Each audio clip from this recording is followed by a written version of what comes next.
At first, nobody paid any attention to the disaster.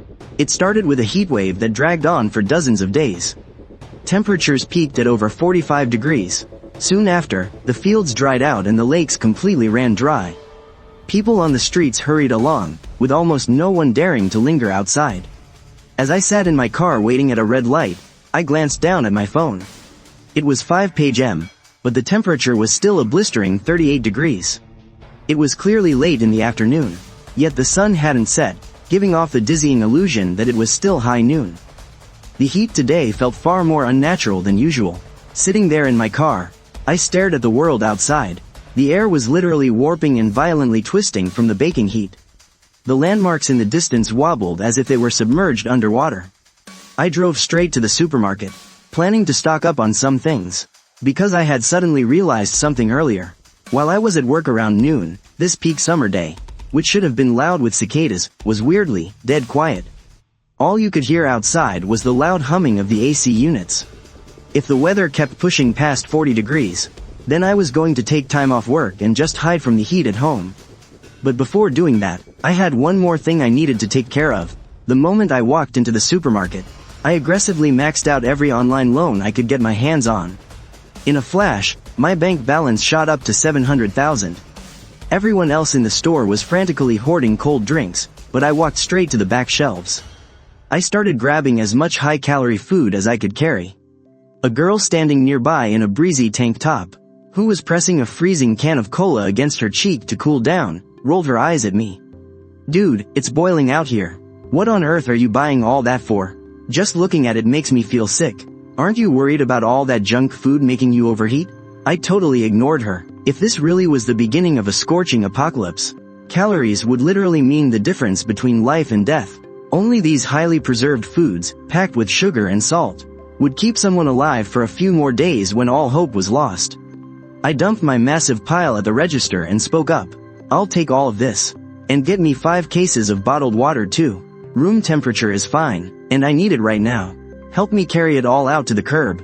5 minutes later, my car was totally stuffed with my haul. "Hey, driver, I'm right over here, right outside the supermarket." I had actually booked a delivery van just to haul the rest of my supplies. The very next day, I headed to an ice factory and bought up a massive amount of ice. I used the excuse that my company needed it for lab experiments. I packed all the ice into thick foam coolers, and wrapped them tightly in heavy quilts to lock in the cold. On my way back, I also bought dozens of large sacks of rice, hiring a few movers to carry everything up to my apartment. Just as I pulled out my keys to unlock my door, click. The heavy security door right across the hall swung open. A figure leaned out into the hallway. It was my neighbor, Lee Shenyan. I had lived there for 2 whole years, but I don't think I'd spoken more than 5 sentences to her the entire time. Lee Shenyan blinked her eyes. She stared at my massive, mountain-like pile of supplies and finally spoke. Mr. Long? Are you opening up a grocery store or something?" Hearing that, I froze for a second. My eyes drifted past her, taking in the layout of her apartment. The place was totally packed with action figures, loose fabrics, and foam boards. Sitting right nearby was a super realistic prop chainsaw. "Wait, was that a real lithium battery-powered chainsaw?" "Ah, that's just a cosplay prop," she chimed in. "I just use it to cut up my foam boards." Hearing her say that, I instantly slapped a mental label onto this neighbor of mine. Completely harmless, and potentially a very useful pawn. "No, I'm not opening a store," I replied flatly. "But I'd highly recommend you start hoarding water. Oh, and you'd better pack away all those highly flammable foam boards. Otherwise, you're just begging for a fire." Without waiting for a response, I dragged the last of my supplies inside and completely shut down the conversation. Once I was back inside, I didn't take a single second to rest. I grabbed the remote and cranked the AC all the way down to 20 degrees. To keep the room temperature down, I then started frantically filling up the bathtub, the bathroom sink, the buckets, and even any container that could hold water. Right after that, I took out the industrial ice blocks from the foam box, smashed the ice into smaller chunks, wrapped them tightly in towels, and stuffed them into the freezer compartment. After the power goes out, the time a fridge can stay cold depends on its heat capacity. The fuller it is packed, the longer it lasts. By the time I finished doing all of this, it was already 7 p.m. I picked up my phone and opened the residence's group chat. The group was already exploding with panic. Is property management here? Why isn't the power back on yet? It's been out for 2 hours. The elderly at home can't take this heat. I heard the power substation blew up. Is that true? Does anyone have ice? I'll pay top dollar for it. My kid has a fever. I was so thankful I had sensed the danger early and prepared, otherwise, I'd be one of those desperately begging for help in the group. I closed the chat and opened up an international meteorological forum. A pinned satellite cloud map on the homepage literally made my breath catch in my throat. It was a heat map that was so red it was turning purple. A massive, stationary high-pressure warm ridge was pressing dead down right above the city. The curve of the surface temperature was shooting up at a terrifying angle. The forecast for tomorrow's high was 46 degrees Celsius. I put down my phone, walked over to the bed, and pulled all the blackout curtains shut. I also found some old quilts and nailed them onto the window frames, making a makeshift thermal insulation layer. In the darkness, I heard the wailing of ambulances coming from downstairs. The sirens echoed on and on, signaling the beginning of the first night of this extreme heatwave. At 2 a.m., the indoor thermometer stubbornly stayed at 29 degrees Celsius. The AC was already running on turbo mode, and the space next to it was piled high with frozen packs of industrial ice, but the temperature just wouldn't drop. I realized this kind of passive cooling wouldn't even last 3 days. I quickly opened up a spreadsheet. On it was a survival checklist that I had spent 3 hours calculating out. I grabbed my car keys and rushed out the door to stock up on supplies. I drove to the suburban building materials wholesale market. Hey boss, I need to buy some stock. I want to clear out all the bubble foil insulation rolls in your shop. And all of your extruded polystyrene boards too. If you have it in stock, I'll pay full price in cash right now. And I need to haul it all away before dawn. Whoa, big boss, how much material do you actually need? I said, I want all of it, plus expanding foam, sealant, and heavy-duty industrial tape.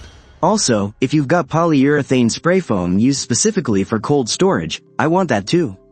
The boss's attitude did a total 180-degree turn. He even woke up his young helper who was sleeping in the attic. To help me load up, I called in 2 delivery vans to help transport the goods. After sorting out the building materials, I rushed non-stop to my next destination. Unlike the deserted building materials market, there was actually a short line forming outside the pharmacy. Most people were there to buy heat stroke medicine and cooling patches. I bypassed the crowd and went straight to the duty manager. I lowered my voice and said, I need anti-diarrhea powder, oral rehydration salts, ibuprofen, antibiotics, and all of your adrenaline and emergency heart pills. Hearing this, the manager looked at me warily. Sir, prescription drugs are strictly limited. Plus, you need to line up by the door over there. Seeing this, I didn't waste any words, and directly pulled 2 thick stacks of cash out of my bag. It was the 20,000 bucks I had just withdrawn from an ATM I passed by earlier. Even in this age of digital payments, thick wads of cash still pack the most primal visual punch. I pulled out a Photoshop medical certificate and said, I have severe anxiety and a hoarding disorder. Here's my doctor's note. If you don't want this cash, I'll just take you to the store next door. The manager gulped hard. He glanced left and right, checking for camera blind spots, before swiftly sweeping the stack of bills into his drawer. I'll go get them from the warehouse for you. Keep it quiet. 6:30 in the morning. The sun was coming up. Just as the very first rays of light pierced the horizon, I was finishing up, directing the workers to load the very last roll of thermal insulation into the elevator. I stood by the hallway window, staring out at the world. The sky, which was usually a grayish blue, was instantly stained a sickly orange red. The sunlight was no longer a warm caress. It was a flesh-burning death ray. Down in the courtyard below, the leaves of the old locust tree were curling up and turning brown in the morning light, visibly dying right before my eyes. The morning rush hour had already started on the streets. Car horns were blaring everywhere, sounding way more frantic than usual. A guy in a business suit, who had just jogged a couple of steps to catch his bus, suddenly buckled at the knees without any warning. He collapsed onto the boiling asphalt, and never got back up. People nearby screamed and scattered, but absolutely no one dared to step forward and help him up. Everyone was fighting just to survive themselves. The heatwave that hit in that moment was completely suffocating. I slammed the window shut, blocking out that hellish scene. My place had already been turned into a warehouse. There was barely anywhere left to step in the living room. Industrial ice blocks, gallons of purified water, rice, canned food, medical kits, building materials. But I felt like it still wasn't enough. A massive bulk warehouse store was just about to open. I had to go raid one last batch of supplies. 8:30 in the morning. The government was still broadcasting a yellow heat warning, advising citizens to stay indoors. But people were already going absolutely crazy in the supermarket, hoarding whatever they could find. I pushed 2 shopping carts straight into the meat section. I didn't care about the prices. I just checked the expiration dates. In a flash, both carts were stuffed to the brim. Then, I quickly switched battlegrounds, heading straight for the outdoor camping aisle. If the power grids failed, these compact butane gas canisters would be my only source of fire. I also grabbed solar panels, heavy-duty batteries, and large-capacity camping water bladders. Just then, a crackling static sound burst through the speakers. Attention, all shoppers. Due to severe overload on the regional power grid, this mall may experience rolling blackouts. Before the announcement even finished, the massive overhead lights flickered violently twice. Half the store went completely dark. The crowd fell dead silent for a split second, before instantly erupting into total panic and chaos. I immediately bailed on the massive checkout lines, and made a hard pivot to the self-checkout machines. Right as my payment cleared, the second I snatched up my final bag, the entire mall plunged into absolute darkness. Every single light died, leaving only the eerie, glowing green light of the emergency exit signs. I whipped out the tactical flashlight I had prepped, keeping the beam pointed low. Just enough to light the path by my feet, and dragged hundreds of items back to my car. Once I got back in my car, I glanced down at the dashboard. The outside temperature read 42 degrees Celsius. The time was exactly 9:30 in the morning. And this was only the morning of day 2. The real hell hadn't even started yet. Back home, I got right to work boarding up the windows. My living room, which used to be so bright and airy, was now sealed in pitch black darkness. But honestly, this darkness, blocking out the burning world outside just 5 centimeters away, even though it's still 31 degrees Celsius inside, but compared to the outside, it's an absolute paradise in here. I slumped onto the floor, chugging down some cold water mixed with rehydration salts. My phone suddenly chimed with a news alert. The National Weather Service just issued a red alert for extreme heat. They're predicting that by this afternoon, temperatures in some areas will break historical records and top 46 degrees Celsius. They're advising everyone to stop all outdoor activities. There was another line of fine print at the bottom. Multiple areas are facing massive power shortages. Rolling blackouts are being implemented, so please prepare accordingly to stay cool and safe. I let out a cold laugh. HMPH. Rolling blackouts. That's just a nice way of putting it. In reality, they're just randomly cutting people off before the entire grid collapses. Right then, I heard the whining motor of an electric drill. I looked through the peephole and saw my neighbor across the hall, Lee Shenyan, cutting into her own front door. She had taken out the peephole and was widening the opening. Then, she dragged a thick, flexible hose out from her apartment and shoved it right into the hole. It was the exhaust hose for a portable air conditioner. Seeing that, I instantly realized what she was doing. This crazy woman, her main AC's outdoor unit must have overheated and shut down, so she hauled her portable unit to the front door. She was trying to vent the boiling hot air straight into the hallway. I cursed her in my head. Half genius, half total idiot. The genius part was knowing the outdoor unit was dead and switching to an indoor exhaust. The idiot part was venting that scorching heat into our hallway. The temperature on the entire 16th floor would instantly shoot up to over 50 degrees Celsius. Everything out there would start melting or catching fire in that kind of heat. I yanked my door open to stop her. Hey, stop right there. Are you trying to kill us? Venting that kind of heat into the hallway. Do you want to turn our entire floor into a roasting oven? Lee Shenyan wiped the pouring sweat from her face. She looked so desperate she was about to cry. But, my computers are going to explode in there. My servers, they hold hundreds of terabytes of my artwork and 3D models. My graphics cards are already hitting 90 degrees. The main AC is totally dead. I don't know what else to do. I took a deep breath, forcing myself to stay calm. This neighbor of mine might be a bit of an airhead, but I noticed her modified fan setup. The RPM on that motor was incredible. It was clearly a hardcore, custom-modified brushless motor. That was exactly the kind of technical skill I needed right now. I waved her inside. Grab your hard drives, your towers, Bring all your important stuff over to my place. I've got ice in here. It can keep the temperatures down for a while. Are you serious? Oh my god, thank you, boss.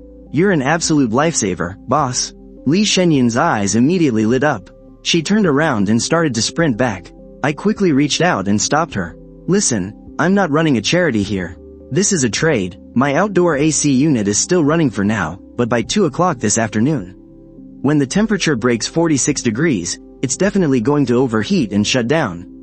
I need you to build a circulating water cooling spray system for me within the next 2 hours. We need to physically cool that outdoor unit down. Hearing this, Li Shenyan squatted down and inspected my crude pile of spare parts. The excited gleam of a true tech geek flashed in her eyes. She instantly bolted back home to grab her tools. At exactly 2 o'clock in the afternoon, the temperature broke 46 degrees Celsius. The lights in my apartment instantly flickered and died. From downstairs, I could hear horrifying, agonizing screams, along with the sound of shattering glass. But as for the water cooling system Li Shenyan had built, it came in handy. With a sudden burst of white steam rising, it turned into a fine mist, spraying over the scorching hot heat fins of the AC compressor. The AC unit, which had completely died, shuddered a couple of times, and miraculously roared back to life. We survived the first shock of 46 degrees Celsius, but I knew this was only the beginning. My phone had completely lost its signal. It was 10:30 at night. I took out the melting Haagen-Dazs ice cream. I ate it in silence, my mind racing. Calculating our remaining power, Li Shenyan licked her spoon. Sensing my heavy mood, boss, what's on your mind? Are we running out of power? Just as I was about to answer, a rustling sound caught my ear. Right outside our heavy security door came the sound of fabric brushing against the wall. I quickly pressed tape over the AC indicator light, plunging the entire room into pitch blackness. Grabbing my infrared night vision goggles, I crept up to the modified peephole. Outside, the old lady from room 1604 was pressing her face against my door crack, sniffing fiercely. Cold air. There's cold air in here. Then, a frantic knocking started. Xiao Long, it's me, Auntie Wang. I know you're in there. Open the door. Just let Auntie in to cool off for a bit. I'll pay you, okay? Behind me, Li Shenyan nervously grabbed the hem of my shirt, her other hand tightly gripping the handle of her modified chainsaw. I stared coldly through the peephole. In the distorted thermal glow of the night vision, I saw 2 men crouching in the shadows behind her. It was her 2 sons, and they were holding fire axes. I stayed completely silent. Outside, the voices grew impatient, and the knocking quickly escalated into violent banging. The 2 men stood up and raised their axes. Li Shenyan was trembling in terror right behind me, but I remained dead calm. I reached out and flicked the intercom switch next to the door. If you dare touch my door one more time, I'll crank open the fire hydrant on this floor. There might not be any water left, but the high-pressure gas inside is more than enough to blow your eardrums out. Besides, I'm recording everything you're doing right now, and sending it straight to the building's group chat. As soon as I said that, they froze. Right now, before society had completely collapsed, the threat of public shame and the law still held a tiny bit of power. But more importantly, it was my absolute, cold-blooded tone that actually terrified them. One of the sons cursed under his breath. Let's go. This punk isn't worth it. Let's head upstairs. There's an old guy living alone up there. As their footsteps faded away, Li Shenyan let out a massive sigh of relief. Collapsing onto the floor, that scared the hell out of me. Would they actually kill someone? I turned around, looking at her under the pale moonlight. Without a doubt, when the body temperature hits 42 degrees, the brain's prefrontal cortex shuts down, logic dies, and pure animal instinct takes over. Out in that hallway, it's a literal jungle now. We're taking turns keeping watch tonight.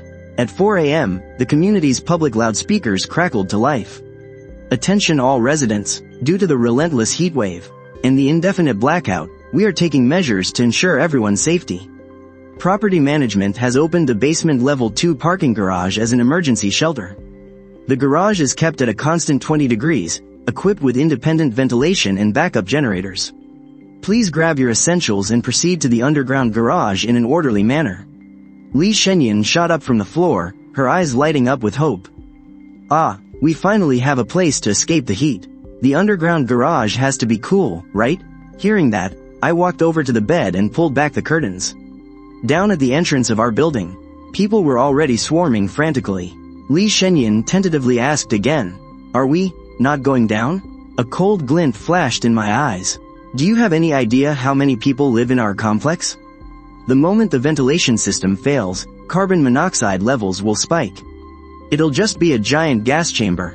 However, by the time we held out until the morning of the third day, the outdoor temperature had soared to 51 degrees Celsius. My fortress at home was on the verge of collapsing. My head started spinning, and my heart was pounding out of my chest. Was that underground gas chamber really our only way to survive? I suddenly shot to my feet, gritting my teeth as I leaned against the wall. We can't stay in the apartment anymore. This place is about to turn into a literal oven. Even though the basement is dangerous, we have to gamble on their ventilation system. Li Shenyan and I grabbed our gas masks and a chainsaw, along with some water and high-energy food. We headed down the fire escape. Even though the underground garage was definitely cooler than up above, it was absolutely packed. Thousands of people had pitched tents right in the narrow driveways. I glanced at the multifunctional tactical watch on my wrist. It showed that the carbon monoxide concentration had already hit warning levels. I tightly grabbed Li Shenyan's wrist. "This is a giant coffin. Do not go any deeper. Just find a corner near the exit and hunker down. Be ready to pull out at a moment's notice." The time reached 11 a.m. Disasters always strike when it is dead silent. In the distance, a man playing cards suddenly slumped over, totally lifeless. His buddy thought he was just messing around, but after giving him a shove, he collapsed to the ground too.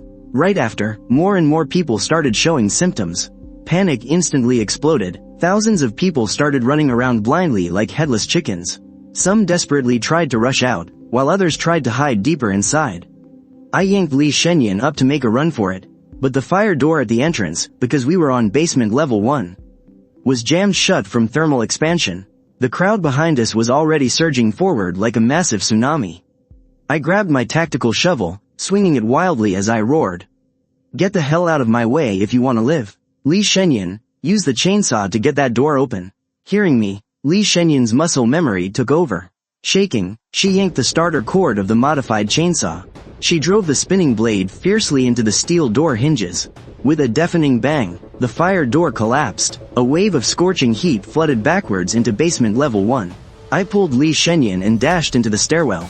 The giant tempered glass walls in the first floor lobby were literally exploding from the heat. I held Li Shenyan's head down and pushed forward. The elevators were already completely dead. We had to climb all the way up to the 16th floor.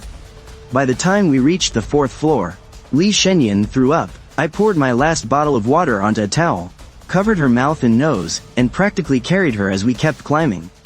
By the time we reached the 10th floor, my legs started aggressively cramping. My vision blurred, and I even started having hallucinations. I gritted my teeth and pushed through, smacking myself hard in the chest to stay awake. By the time I finally made it back into room 1601, Li Shenyan had completely passed out. I collapsed onto the floor. As my consciousness faded away, I heard a choppy warning broadcast from the radio. Due to the extreme impact of the solar flare eruption, tomorrow's maximum temperature is expected to break 60 degrees Celsius. I just lay there on the ground. I closed my eyes, a bitter smile creeping across my face. Bring it on, let's see who roasts first. It was 5:30 in the morning on day 4 of the heatwave. Lying on the floor, I woke up hacking from a bone-dry throat. A faint groan came from beside me. I turned my head. I saw Li Shenyan huddled in the corner of the couch. She looked completely drained, ashen from severe dehydration. Struggling to my feet, I dug around in my backpack and pulled out a bottle of purified water. I carefully gave her a few sips. She choked a little, but her eyes finally focused as she woke up. I gave her a moment to catch her breath. I walked into the bathroom, my mind racing. Once Shenyan was fully conscious, I spoke up. "We need to turn this place into a survival pod. It's the smallest, most sealed-off room in the whole apartment." It didn't take long for the two of us to cram all our supplies into that tiny, 5-square-meter bathroom. I dragged in the box of butane canisters and the batteries. "Time to put those tech skills of yours to work. I need you to hack the exhaust fan into an air intake. Add a filter to it. We have to create positive pressure in here to keep the blistering heat out." Fueled by the sheer will to live, by 10 in the morning, we had completely overhauled the bathroom. We filled the bathtub to the brim with our stored water, and covered it with thick foam boards to stop it from evaporating. Every last piece of ice was piled into a hanging basket right above the tub. As the ice melted, it absorbed the heat. Since cold air is heavier, it naturally sank, blanketing the water's surface and the floor where we rested.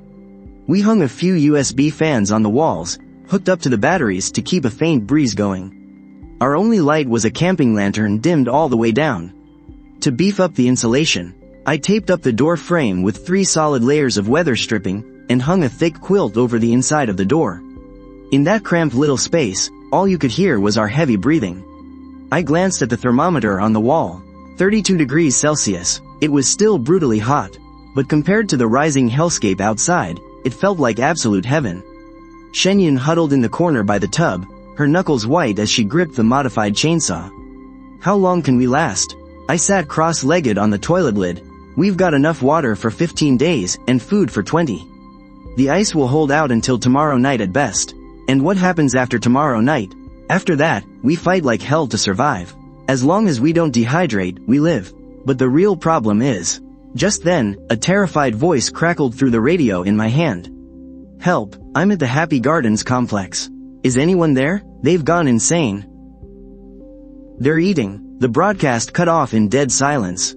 I clicked the radio off, staring grimly at Shenyun. The real problem is making sure no one gets in. At 2 in the afternoon, heavy thuds echoed from the floor above us, immediately followed by blood-curdling screams. Society was collapsing way faster than I had ever imagined. The extreme heat wasn't just melting people's bodies, it was melting away their humanity. Suddenly, my whole body tensed up. I heard something else. Someone was prying at the front door in the living room. If they forced their way in, this flimsy bathroom door wouldn't hold for a second. I instantly clicked off the camping lantern. The bathroom plunged into pitch-black darkness. I reached behind me and grabbed my tactical shovel, and shoved the modified chainsaw into Shenyun's hands. Not a sound, I whispered. No matter what happens out there, do not make a sound. The sound of 3 people walking echoed from the living room. They were following the water trails on the floor, stopping right outside the bathroom door. A sharp, squeaky voice spoke up. There's a door here, and they even hung a blanket over it. Heh, they're definitely hiding inside. Smash it open. 2 deafening crashes rang out.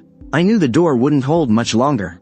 I quickly whispered to Li Xianwei, fire up the chainsaw in a second, and just start cutting, no matter what. By then, a massive hole had already been smashed through the door. A filthy hand reached in, blindly feeling for the lock. The roar of the revving chainsaw echoed through the bathroom. They've got a chainsaw. There's a maniac in here. Frantic footsteps scrambled away toward the exit. Amidst the sounds of them stumbling and crashing into walls, Li Shenyun muttered in a daze. We actually hurt them. I turned the camping lantern back on. I turned to look at Li Shenyun, my voice ice cold. This door is trashed. The insulation is torn, too. Well, since they came knocking on our door, we need to give them a little gift in return. Day 5 of the extreme heatwave. The heat was no longer just a feeling. It had become a suffocating, physical presence. I picked up the gold rings and the Rolex watch those 3 thugs left behind. Right at that moment, something highly pressurized exploded down on the 15th floor. The flames started creeping up from the 15th to the 16th floor. Seeing the fire, I immediately tossed our 2 thickest quilts into the bathtub. Soaking them until they weighed over 100 pounds, I draped the dripping wet blankets over the edge of the balcony. The second we slammed the balcony door shut, an even more violent explosion erupted from below. It sounded like a propane tank blowing up, or maybe something even bigger. Shrapnel slammed into our wet blankets with heavy, muffled thuds.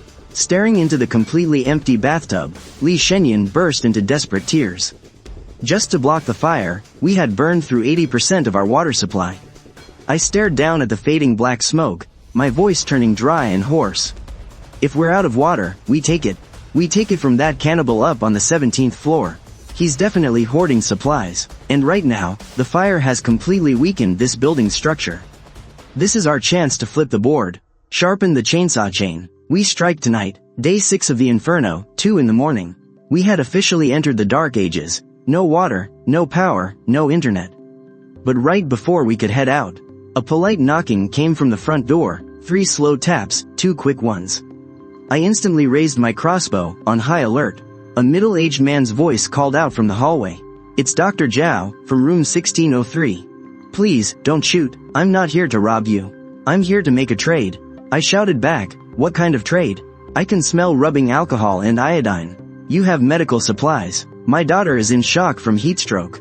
She desperately needs an IV drip and some fever meds. In exchange, I can give you intel on where to find water." I told him to slide the information through the mail slot under the peephole. Dr. Zhao kept talking through the door. "The mud at the bottom of the artificial lake, it can be filtered. Plus, late last night, an ice delivery truck flipped over into the bushes right by the lake. The cargo box is heavily insulated. There might still be some water left inside." I thought in silence for 2 seconds, then agreed to the trade. Before leaving, Dr. Zhao even warned me about the gangs running this building. "That butcher up on the 17th floor? He's an ex-slaughterhouse worker. He preys entirely on people who are alone. The people above the 20th floor are part of the high-rise alliance. Not only have they locked down the stairwells, they might also be heavily armed. The rest of us are just scattered survivors fending for ourselves." At 4 a.m., Li Shenyan and I were fully geared up and about to head out. But before that, I checked the floor drains and noticed that the temperature 2 floors underground was freezing cold. I had Li Shenyan modify our old water cooling setup into a geothermal cooler. By using the reverse principle of the chimney effect, we used a fan to pull cold air from deep inside the drain, passing it through a filter and venting it right into our bathroom bunker. As long as the drain pipe isn't completely clogged up, we've got a natural, infinite energy geothermal cooling system. We made our way all the way down, following the map straight to the artificial lake by the back gate of our complex. Sure enough, there was a white troop transport truck flipped on its side right there. But something felt really off. There was a flickering light around the cargo hold. Seeing this, I immediately grabbed Li Shenyan, dragging her into the bushes. 3 guys armed with iron pipes and machetes were circling the truck. One of them, a bald guy, cursed out loud, "Damn it, this thing is locked tight." Number 2, "Go grab the acetylene torch. We are burning this thing wide open. If I just let them burn it with that torch, all the precious ice inside the truck would instantly vaporize into steam." On top of that, since the truck was flipped on its side, the fuel tank was completely exposed right at the top. Taking it all in, a totally insane idea suddenly flashed through my mind. I pulled out my slingshot and used that shiny green Rolex Submariner watch as ammo, firing it right down at the bald guy's feet. The exact moment those 3 idiots huddled together, fighting to grab that fancy watch, their guard completely dropped to 0. I lit the Molotov cocktail in my hand and hurled it right at them. The flames instantly ignited the overturned truck's fuel tank. A massive fireball erupted into the sky. I yanked Li Shenyan up by the arm, and bolted toward the unlit side of the truck. I told her to rush straight into the cargo hold and start bagging the water. 10 minutes later, we were dragging a solid 80 pounds of water, vanishing into the ruins at dawn. Once we finally got back to our bathroom bunker, I decided to turn the space into a makeshift chemical plant as well. Harnessing the brutal 64-degree solar heat from outside, I transformed the balcony into a massive solar distillation chamber. We both threw on all our protective gear and got straight to work. It was a passive distillation setup built entirely out of storage bins, plastic wrap, and PVC pipes. The base was a black, shallow tray filled with dirty water, covered by a slanted sheet of clear glass. Right at the lowest edge was a drainage tube that fed straight into a clean collection bucket inside our room. While it wasn't the most efficient, giving us only about 3 to 4 liters of water a day, the water it produced was completely purified. But even with the water issue sorted, I didn't stop there. I dragged a black plastic bin out from under the bed. The moment I popped the lid open, a damp, earthy smell hit me right in the face. Inside were neat rows of little white mushrooms. In this dark, damp bathroom, with a steady flow of cool air blowing through, it was an absolute paradise for growing fungi. I took out the rice we had left over, mashed it all up, and used it to make a fresh culture medium. Li Shenyan just stared at my focused face, suddenly realizing just how terrifying a guy like me could be. I went ahead and fully converted this cramped little toilet into a micro space capsule. The water was cycling, the air was cycling, and even our food supply was part of a continuous loop. Right here on this scorching 64-degree dead planet, we had created our very own independent ecosystem. Soon enough, it hit 11 p.m. that old radio, which had just been crackling with dead air all day, suddenly locked onto a brand new signal. Unlike the desperate cries for help from before, this one was incredibly strong and crystal clear. This is the Sky Vault Alliance. I repeat, this is the Sky Vault Alliance. We are holding down floors 30 through 32 in this building. We are here to establish a new world order. We are actively recruiting survivors with specialized skills. This includes, but is not limited to, doctors, electricians, and mechanics. If you have a useful skill, please come to the stairwell on the 30th floor for an interview. Once hired, room and board are provided. We have a 24/7 power supply. Warning, anyone who tries to force their way in will be killed on sight. The broadcast looped 3 times. Li Shenyan stopped what she was doing. She looked up at me. 24/7 power? Do they have solar panels? They definitely do. The top floor of this building is a luxury duplex. That owner is a total tech geek. The roof is completely covered in solar panels. Under this extreme, scorching sun, they have way more power than they could ever use. So, should we go up there? You're a data analyst. And I'm a mechanic. We should count as useful talent, right? I sneered and pointed up at the ceiling. To get to the 30th floor, you have to go through the 17th. Do you really think that butcher will let you pass? Plus, there was one more thing I kept to myself. In the apocalypse, the words room and board provided usually mean slavery. The moment you walk into that dome, you're no longer a human being. You become someone else's property. I looked at the white mushroom buds just poking out on the shelf. Rather than being someone else's living battery, I'd much rather be the king of this bathroom. Suddenly, a strange noise came from the ventilation duct overhead. It wasn't a knocking sound, but the buzzing hum of a running machine. I sprang to my feet and snapped off the camping lantern. In the pitch dark, 2 red lights flashed inside the vent. It was a micro-drone. It was hovering right behind the blinds, its camera staring dead at us. Our newly built geothermal cooling device, they found it. The people on the 30th floor had already reached their tentacles down here. The drone hovered for just 10 seconds before flying away, but the psychological pressure it left behind was massive. The time came to 9 a.m. on the 8th day of the heatwave. Li Shenyan was panicking. They saw our air conditioner. Are they gonna come steal it? I gave her a completely baffled look. Steal this piece of junk? The mechanics behind this thing are simple, but it requires a floor drain that goes straight underground. The drain pipes on the upper floors are way too long, and the wind resistance is too high. They can't suck up the cold air. This is a lower floor privilege. My analysis was dead on. The 30th floor still has power, but no AC. Outdoor AC units are completely fried when it's over 60 degrees. The compressors literally can't spin. They have electricity, but they still have to suffer through the roasting heat. Just then, another knock came at the door. There were no voices outside, only the sound of something dropping to the floor. The hallway was completely empty, leaving only a walkie-talkie behind. I waited 10 minutes to make sure no one was ambushing us, before quickly opening the door and snatching the radio inside. An elegant, calm male voice came through the speaker. You could even hear classical music playing in the background. Hello? Is this the resident of apartment 1601? I am Mr. Chin from the 32nd floor. My drone was a bit intrusive just now. Please forgive me. I saw your little invention. Very creative. Ground source heat pump mechanics, right? I replied bluntly. Just tell me what you want. Mr. Chin cut straight to the chase. I want to make a deal with you. I need the blueprints for that device, or the modification plans. In exchange, I can give you exactly what you're looking for. I saw right through his excuse. You guys are up on the high floors, I pointed out. This setup won't work for you. That's none of your business, he replied. We've got booster pumps and industrial fans. As long as we have the concept, we can figure out the wind resistance. Just name your price. After that, I glanced over at Li Shenyan and told her to check the battery voltage. Solar panels are practically useless in this extreme heat. Plus, to guard against drones, they don't dare extend the panels out too far. Without power, the floor cooling fans won't run, and the life support pods will completely shut down.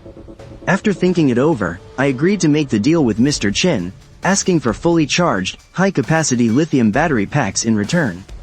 But things were never going to be that simple. After hanging up the radio, I didn't rush to draw up the blueprints. Instead, I pulled a spool of fishing line out of my backpack, along with a few fish hooks. Li Shenyan watched me, completely confused. What are you doing with those? She asked. I kept working as I explained. That butcher on the 17th floor isn't just gonna sit back and watch supplies float right past his window.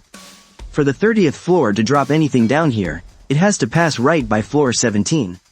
This is going to be an aerial dogfight. 1 hour later, a massive 6-rotor industrial drone came into view, carrying a heavy package.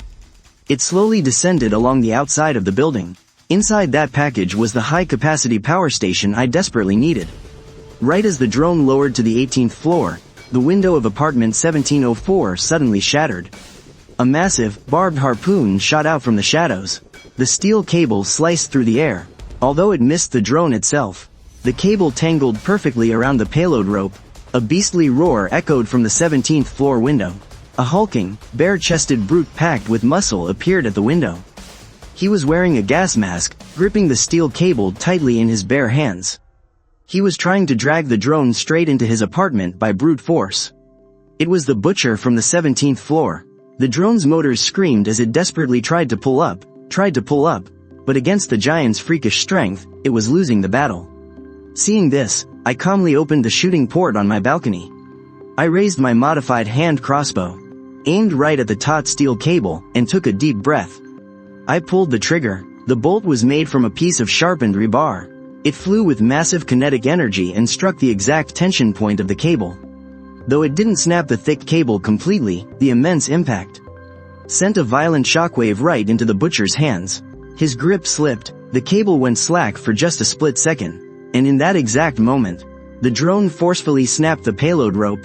The heavy package was cut loose and plummeted straight down. I dropped my crossbow and shoved a modified landing net right out of the shooting port.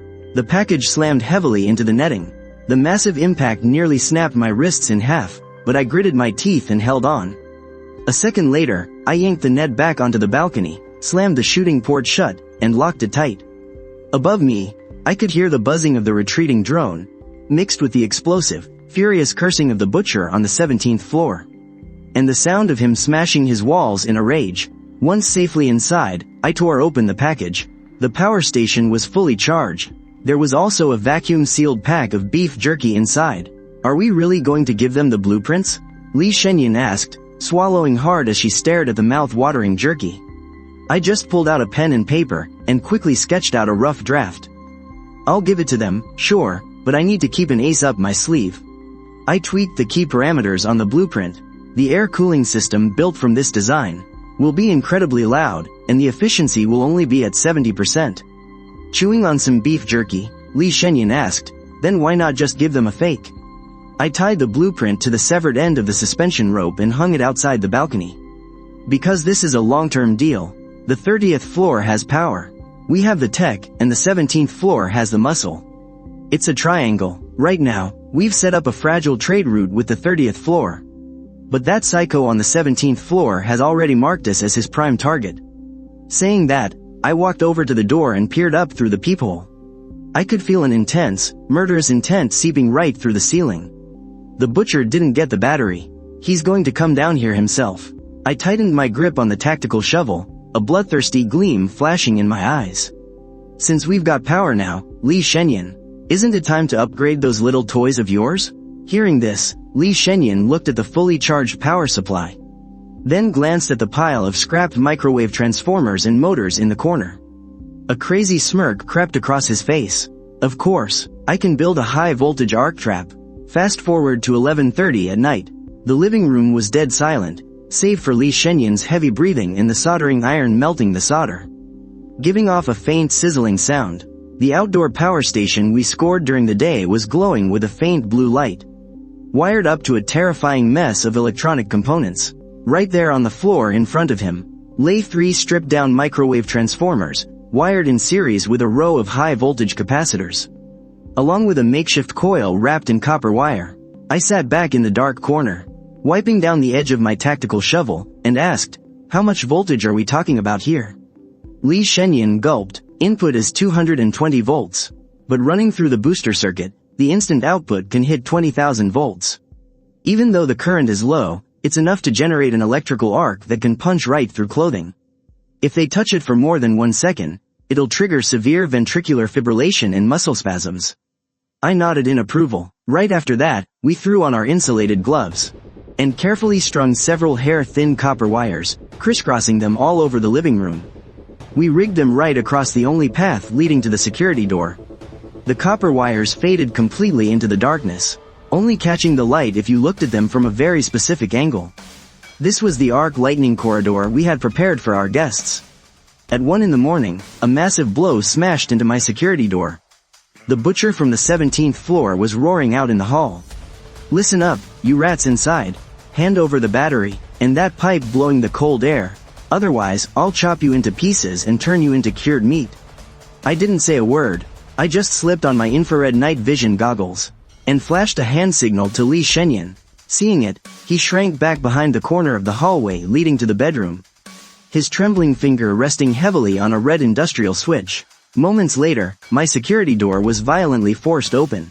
Through my infrared vision, I watched 3 massive heat signatures squeeze their way inside. The one leading the pack was absolutely gigantic. He was wrapped head to toe in duct tape and thick magazines, forming a makeshift stab-proof armor. He wore a heavily modified motorcycle helmet and gripped a 1-meter-long boning knife in his hand. That was the butcher from the 17th floor.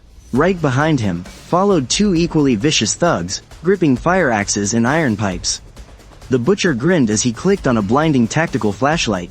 "Hey, it's pitch black in here. Quit hiding. I can smell the water on you." Flashlight beams swept wildly across the living room. They finally settled on the scattered supply crates. Pure greed instantly filled their eyes. They didn't notice the razor-thin copper wires at their feet. Roaring like wild boars, the 3 of them charged into the living room. From the shadows, I said coldly, "Hit the power." Huddled in the corner of the hallway, Li Shenyan closed her eyes and slammed the switch.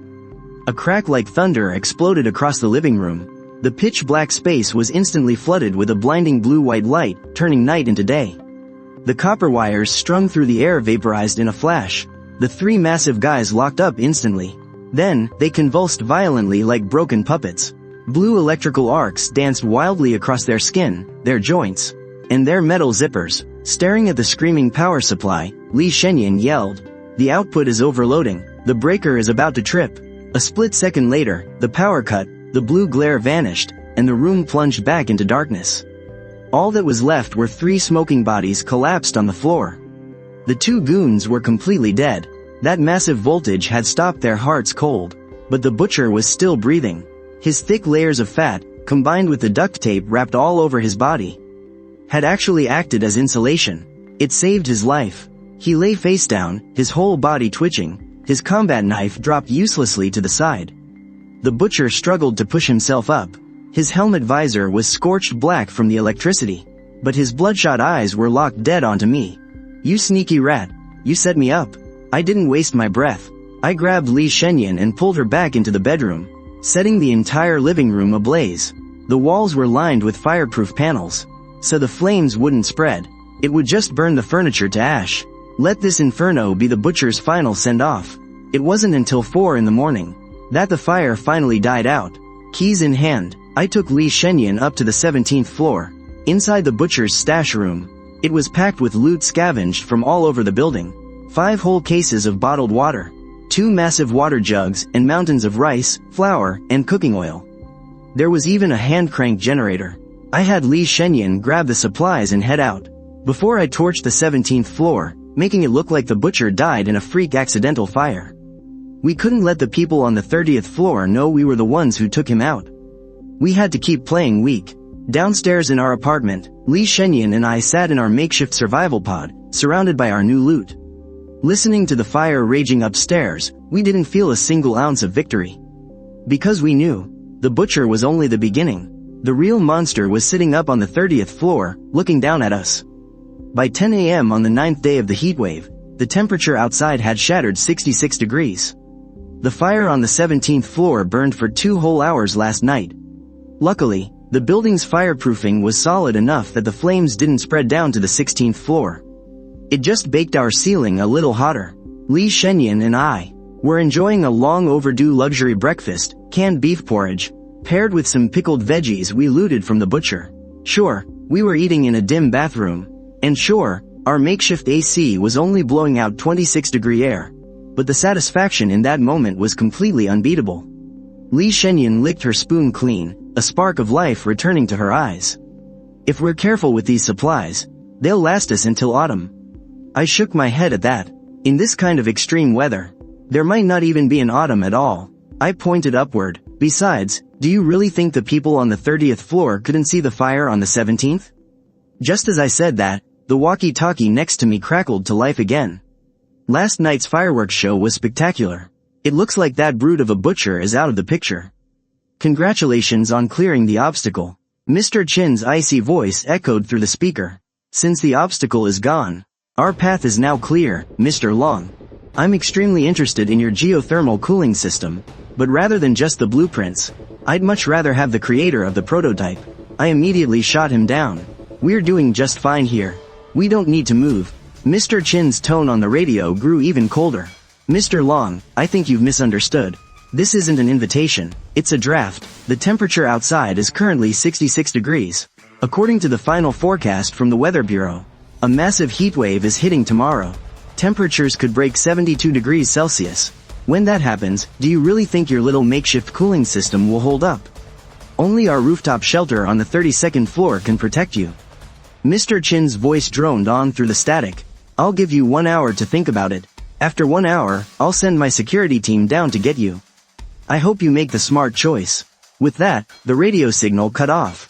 Li Shenyan's face instantly went completely pale. 72 degrees? Is it really going to hit 72 degrees? That's going to literally boil people alive. I gave a cold reply. He's lying. If the 32nd floor is really that perfect, why is he in such a rush to take us in? Why would he want our tech? There's only one logical explanation. Their cooling system is failing. Since the solar radiation is brutal up on the top floor, even with solar panels blocking the light, the roof temperature could easily shoot past 90 degrees. Under that kind of heat, even industrial-grade AC condensers would completely shut down. I immediately walked over to our supplies to see what we could use, and Li Shenyan and I started setting a trap. By 11 in the morning, the heavy sound of synchronized footsteps echoed from the stairwell. Judging by the noise, there were at least 5 of them, their tactical boots thudding steadily against the floor. All 5 were geared up in riot helmets and stab-proof vests. They even brought riot shields. The captain leading the squad was holding a heavily modified, high-powered nail gun. Just as they were about to breach the front door, Li Shenyan slammed the switch on the heavy-duty blower. A lethal mix of chili powder and quicklime blasted through a small hole at the bottom of the door. The swirling cloud of red and white dust, driven by the intense, high-pressure wind, shot straight through the hole and flooded the narrow stairwell. The enclosed space trapped it all inside like an echo chamber. The supposedly well-trained security squad instantly devolved into absolute chaos. When quicklime hits sweat, it triggers a chemical reaction that burns the skin, while the chili powder sent their airways into violent spasms. Even with their riot masks on, the ultra-fine dust was practically unavoidable. It seeped under their clothes and clung to their necks. In the sweltering, 60-plus degree heat, that agonizing burn was magnified 10 times over. In a blind panic, the captain wildly fired his nail gun. Heavy steel nails punched right through the fire door and slammed into our walls. I was gripping a spray bottle packed with oil, as I watched those men blindly flail around in the toxic dust. Trying desperately to charge the door, I immediately blasted the oil. Threw the blower straight out into the hallway. Li Shenyan then grabbed a burning strip of cloth, and tossed it right in front of the blower's intake. In a flash, a massive jet of fire roared out through the hole in the door. 5 minutes after, a massive fire broke out in the entire hallway. The stairwell fell completely silent. The only sound left was the buzzing of that air cannon spinning idly. The 2 of us gathered their gear at the stairwell entrance, waiting until 12 noon the next day. Li Shenyan and I were fully armed, climbing the stairs floor by floor until we reached the door of the 32nd floor. I pulled a portable power station straight out of my backpack, while Li Shenyan took the high-voltage arc generator and jammed it into the gap of the electronic lock. A blinding blue and white electrical arc instantly fried the electronic lock's circuit board. Then, the 2 of us smashed the door open and rushed into the Sky Dome shelter. The massive floor-to-ceiling windows, despite being covered with top-tier thermal insulation film, under the direct heat of 72 degrees, still radiated heat like a giant furnace. In the center of the hall, several massive industrial standing air conditioners were flashing red error lights. They had completely shut down. and in the shadows next to the AC units sat a man. Mr. Chin was wearing an exquisite silk shirt, but right now it was soaked through, clinging to his skin. In his hand, he held a glass of whiskey on the rocks. Lying around him were a few security guards. They were the remaining staff who hadn't been sent downstairs earlier. Now, they were completely unconscious from severe heatstroke. Mr. Chin raised his glass, a miserable smirk on his face. "Welcome to Sky Dome, you win. The security team is completely wiped out. The power system is overloaded, and the cooling units are dead. This place is about to turn into a roasting oven." Hearing this, I ignored him, and directly checked the air conditioner's error status. I realized that Mr. Chin had installed the outdoor units on the roof. Under the direct glare of the midday sun, the roof temperature was probably over 90 degrees. The outdoor units couldn't dissipate any heat at all, so naturally, they triggered an auto shutdown to protect themselves. I then walked right up to Mr. Chin and spoke. "From this moment on, this building belongs to Long." I looked down at this former man of power. "Your place is all mine now. You can choose to be my assistant, or get thrown out on the street." Mr. Chin stared into my cold, unwavering eyes. Those were the eyes of someone who had survived life and death, and shattered the boundaries of social class. With trembling hands, he lowered his once arrogant head and spoke with a quiver. "Understood, boss." 10 minutes later, the loud roar of a water pump echoed from the roof. Immediately after, those dead-standing AC units in the hall let out a heavy startup hum. Although it wasn't as powerful as before, it was blowing genuine, crisp cold air. The room temperature slowly began to drop. I took off my heavy heat-resistant suit, slumped onto the floor, and stared out the window at that burning world. Under an extreme 72 degrees of heat, we survived.